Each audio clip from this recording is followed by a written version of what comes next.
What's up, ladies and gentlemen? It's your boy, the Violent Saint, and we're here with yet another video today. This is a short one, just going to be kind of off the cuff reviewing the game Highguard. If you're not familiar with what Highguard is, it was announced at the Game Awards last December. It was the last game that was featured in the world premieres. It was the One More Thing game. It didn't exactly pass the vibe check for people. It is a multiplayer game with elements of a lot of other different games thrown into it. So there are elements from what I've seen from games that I've played of like Counter-Strike and Rainbow Six Siege. Obviously, you have your Overwatch type elements with the heroes themselves and their abilities and stuff. You have a capture the flag element, sort of like Halo and stuff with the shield breaker. And of course, there is the raiding element, which is the tower defense one. So the game consists of it's about 8 wardens, the multiplayer characters that you can pick and stuff in order to actually play the game. You have mounts for every character. There's different ones to choose from. There's horses. There's a big cat looking thing, like a leopard or something. There is a griffin that you have to buy in the cash shop. And of course, there's the bear, which, people were really up in arms about, thinking that they just did it because of Baldur's Gate 3. So yeah, there you go. So there's a lot of, there's different mounts. There's 8 different wardens. Each one has different abilities and stuff. There are different classes. Obviously, you have your defense class, you have your assault class, you have your support class. Is it defense that it's called? I'm not sure. But yeah, you have different classes for the characters. I play a lot of Mara. She's a support class because she has this ability where once you kill or your teammates kill someone, you down them, there's like these little orbs that show up for the other team to either revive them or for you to destroy them. Well, with her, you can actually absorb those souls and you end up getting your cooldown faster on the ability to not heal, but shield your partners with a damage sucking shield that basically tanks a little bit of damage for them. So that's awesome. You can also do it to yourself, but it's a really cool ability. So it's a nice way to get your cooldowns faster. But yeah, so it consists of several different elements per match, right? So you load in, you have the chance to change your loadout. So you can change from auto rifles or submachine guns or shotguns. And then there's like the big weapons, the raid tools, as they call them, which is rocket launcher, a hammer, like a sledgehammer, and a grappling gun, from what I'm remembering. Yeah, so there's that. And first phase consists of you guys setting up your base, fortifying walls. You get a certain amount of charges to fortify the walls and set your base up for in case you get invaded, right? So that's the first part. You can change your weapons and set that up. As soon as those 30 seconds, I believe it is, are over, you can run around for, I believe it's a minute or 2 minutes on the map. I could be wrong about the timing. I'm going off my memory right now. So you go on the map and you basically look for chests that have weapons and that have armor.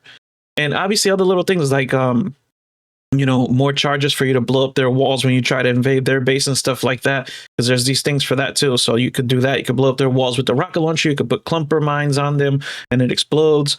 To try to get in and, do what you got to do to get in there and like wreck their base, because that we'll get to that. So basically you're just loading up as much as you can, getting ready. And then there's the engagement phase that already can be in the engagement phase because the map is open to both teams.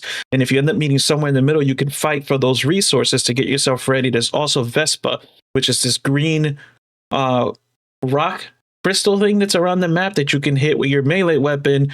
And you get that you can use at the merchant to buy more armor, better weapons, and stuff like that as the rounds progress. If the rounds keep progressing, we'll get to that though. If the rounds keep progressing, right, and no one gets the shield breaker, or you get it and you drop it, or you fail the raid or whatever, you can, the gear that you can pick up keeps going up in level, in rank and stuff, in rarity. So that's another element of the game.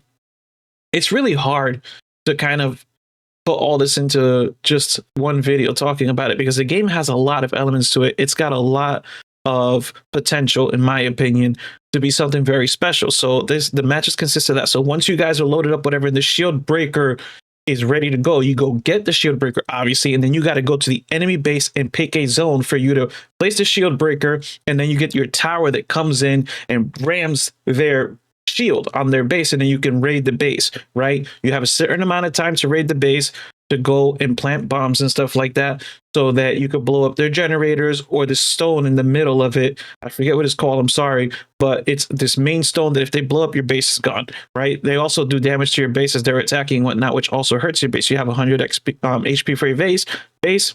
You have 100 HP for the enemy base, and every time that you do an invasion that you raid, that's 35 points they lose. So it gets down to the wire, right? So if they fail, then you guys go into overtime and stuff, and you guys can basically just kill each other till the spawns are no longer available, and then it all starts again. You go back to the phase of China. If you can find shield charges while you're running around, you could actually, like fortify more of your walls on your base and stuff like that. So, the whole thing begins again. You look for more gear and stuff like that. It sounds really boring when you look at it like that, like, oh, it's a big map, whatever. And it's a 3v3 game, so that could be a little not the best, I guess, for the size of the maps and stuff.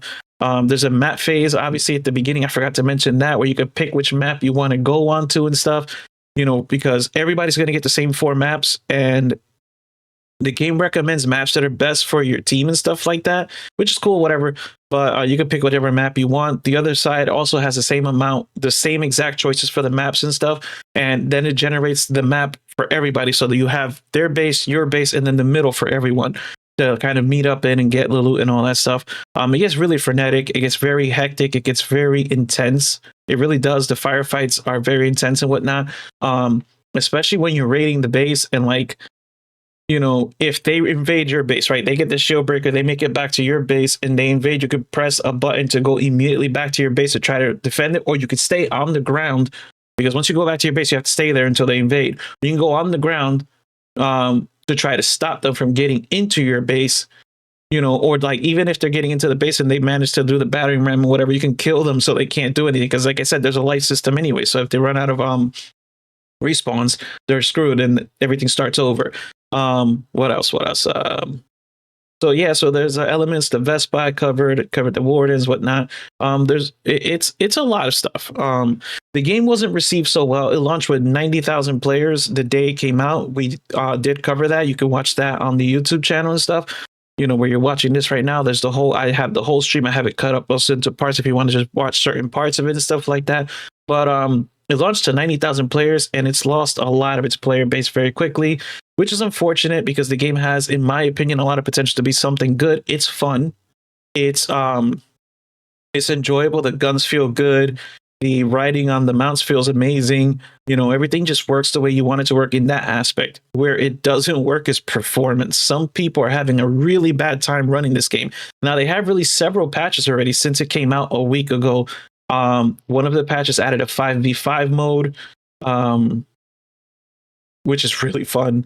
It makes the maps feel less like empty when there's 5v5 and stuff, but resources become a little more scarce. You're kind of arguing more with your teammates about getting the resources before they do and whatnot. It can be a little hectic and stuff. The firefights are definitely way more hectic, way more involved, and sometimes it can feel a little cluttered when it comes to like you and your teammates defending the base, right? Because it wasn't designed for 5v5.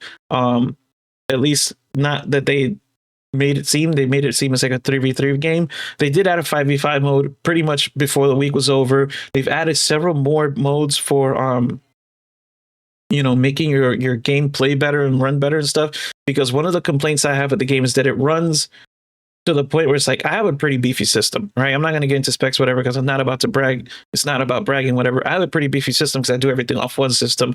And the game looks blurry sometimes. The game looks really not great visually and stuff, which is crazy because it has good art design. I like the music. I like the sound effects are really good. You are not going to complain in this game that you don't know the enemies are coming, because their footsteps are so loud they cannot sneak up on you if they tried. And it's just the performance is a little bad. It doesn't run the best. It makes the game not look the best and whatever. But when it comes down to, if you can get past all that and get the game running on your system at a decent frame rate, enough for you to enjoy and stuff like that, and you can kind of get past the visuals being a little blurry, it's fun.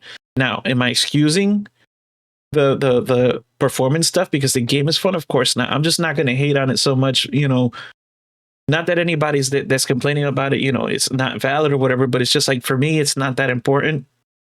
as long as I have a playable frame rate, I'm okay with turning the visuals down a little bit and stuff like that. It's just I don't like the fact that you have to for this game. Like you have to use an anti-aliasing on it. There isn't another choice. I think the choice is DAA or DLSS, either one. And if you want your game to render full quality, letting the slider to 100% for the render doesn't matter. You have to go to another option and make sure it's high, so it's rendering at your resolution. It's crazy. It's like there's so few options for performance and stuff like that, for editing your settings and stuff like that, which is kind of, that's something that to me is like, come on, it's 2026. It's a game, you know, that's coming out for every platform and stuff. I'm playing it on PC, obviously, so I don't know what it's like on console, but on PC, it's like you have such scant options in order for you to kind of get the performance you want out of the game, which is weird because on PC, we're used to having more options than we know what half of them actually mean and stuff like that. And, you know, feeling overwhelmed and whatever, like when you play something like, I'm not going to compare, you play something like another game, right? I'm not going to compare. I'm just going to say other games have like 80 options that you could choose from and stuff for you to set different settings and stuff to get what you want.